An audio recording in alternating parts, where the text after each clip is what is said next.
Part 1. And now for the weather with Alan Everest. I guess the weather story on everybody's mind is the first hurricane of the season that is heading our way. That's right, Christina. Yes, we are expecting a Category 2 hurricane to be directly over us in about 18 hours. Now, a hurricane of this strength will bring winds of about 150 kilometers per hour and do some damage to doors, windows, and roofs of buildings. Since this is the first one of the season, I was wondering if you could give our viewers some tips on how to prepare. Certainly. First, make sure you have a sufficient amount of basic living supplies. Water, at least 1 gallon per day per person for 3 to 7 days. Food, also 3 to 7 days worth, but make sure that it is canned or packaged food. If food goes bad, it's no use to you. To eat it, you'll need a can opener, but not an electric one, as electricity may be cut. Also, use paper plates and plastic spoons and forks, which can be thrown away after use. You don't want to waste water washing your expensive china and silverware. What type of emergency supplies should people get ready? Well, most people remember things like a flashlight and radio, but these won't work unless you have batteries in sufficient supply. And cash, make sure you have plenty of cash. There is an old expression, cash is king, and this is certainly true during an emergency. Banks and ATMs might not be open for use during a hurricane. Keep your money in a watertight plastic bag along with your important papers. Clothing? Rain gear and good boots. And how can we protect our homes? Make sure any place that wind can come in, like windows and doors, is closed as tightly as possible. Bring things inside your home, like garbage cans, lawn furniture, hanging plants, anything that can be picked up by wind. Anything else? Just make sure you have a place to go in case you have to move. Thanks, Alan. Now, sports.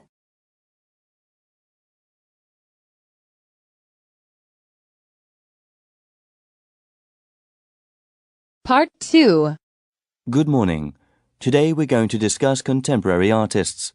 Song Dong, a Chinese artist from Beijing, often uses materials that are edible, which you can eat, or disposable, which you can throw away.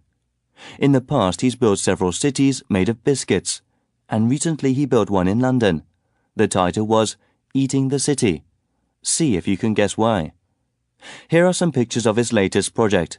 Look how big this is. It took Song Dong 6 days and 72,000 biscuits to build this. He made both large and tall structures, imitating many of the buildings found in cities around the world.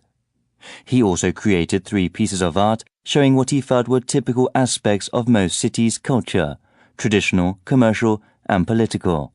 He believes that new growth in all cities has basically been the same. It doesn't matter which city you're in, they're all beginning to look and feel similar.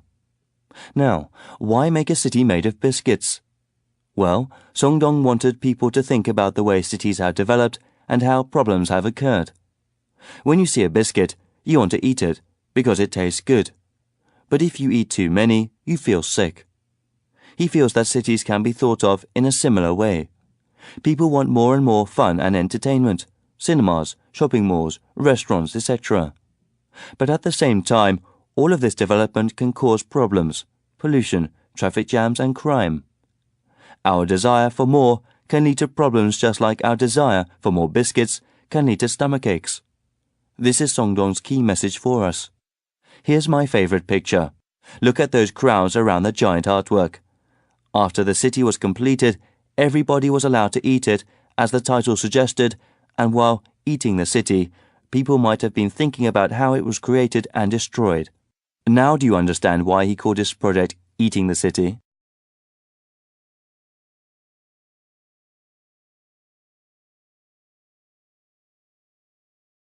Part 3.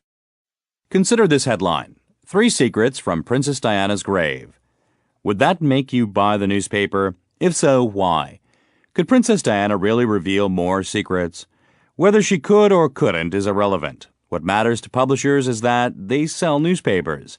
Often sensational headlines do just that. In the late 1800s, newspaper publishers wanted to sell more newspapers and make more money. So, what was the easiest way to get people to buy newspapers? They published stories that were scandalous or shocking. Think about it. Would you rather buy a magazine with articles about Brad Pitt or a magazine discussing the economies of nations? Well, many Americans preferred reading about famous people and terrible accidents, even if the information wasn't true. People bought more and more of these newspapers, and naturally businesses chose to advertise there. But why the term yellow journalism? Well, two major publishers, Pulitzer of the New York World and Hearst of the New York Journal, were the biggest names in this competition to sell more newspapers. Pulitzer introduced new features into his paper: less boring news, more scandals and comics. In 1896, he started publishing color comics like The Yellow Kid, whose character wore a yellow nightshirt. As it became more popular, Hearst scouted the artist of this comic. In response, Pulitzer not only hired another artist to make the same comic, but also produced more sensational stories to attract people. This war over the Yellow Kid led to the term yellow journalism. Today, this term is used negatively about journalists who write misleading, shocking stories so they can sell more newspapers. The effects Pulitzer and Hearst had on newspaper publishing continue to be felt today. Many newspapers contain less hard news, but include special features, advice columns, and headlines to catch your interest. And doesn't everyone drink their first cup of coffee while reading the comics?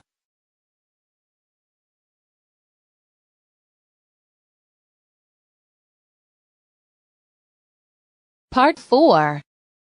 Do you want a cup of green tea? Sure, I'd love one. You know, green tea is really good for your health. I heard it helps to prevent cancer. Yes, that's true. And I read a really interesting article the other day. It seems that there's a chemical in green tea that helps the skin. Helps the skin? You mean like pimples and stuff? No, it has to do with dying skin cells. See, the skin consists of 3 layers: the outer layer, mid layer, and inner layer. Newly formed skin cells move towards the surface of the skin. As they sit on the upper layer of the skin, they start to die.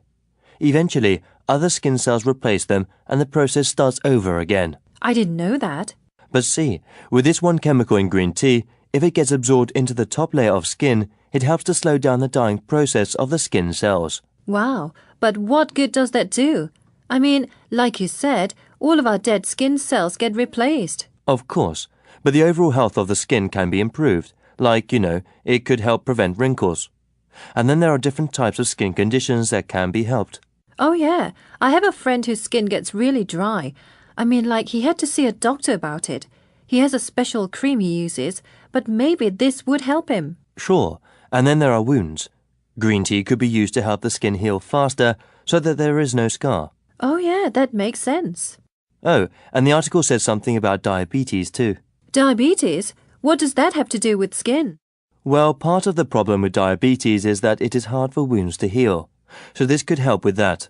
Wow, green tea is really amazing stuff.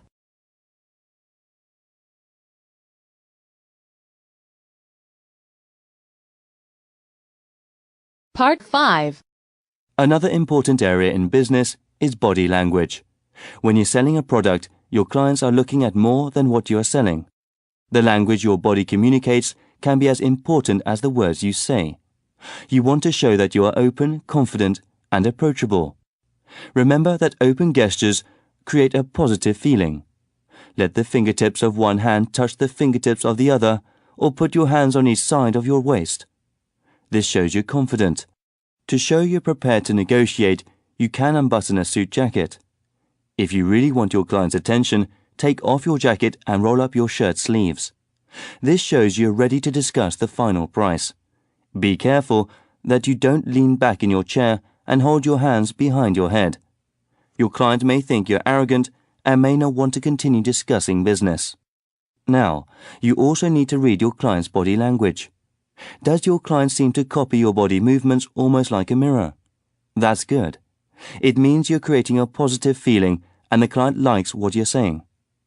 If your client crosses his arms or closes his hands, that's a bad sign. It means he's not listening to or doesn't like what you're saying. It's also a bad sign if your client touches his nose, touches near his eyes, or covers his mouth. Do something positive to change his mind. Lean forward and smile with your mouth and eyes. Use more energy when you talk. By reading your client's body language and using your own, you have a greater chance of making a sale.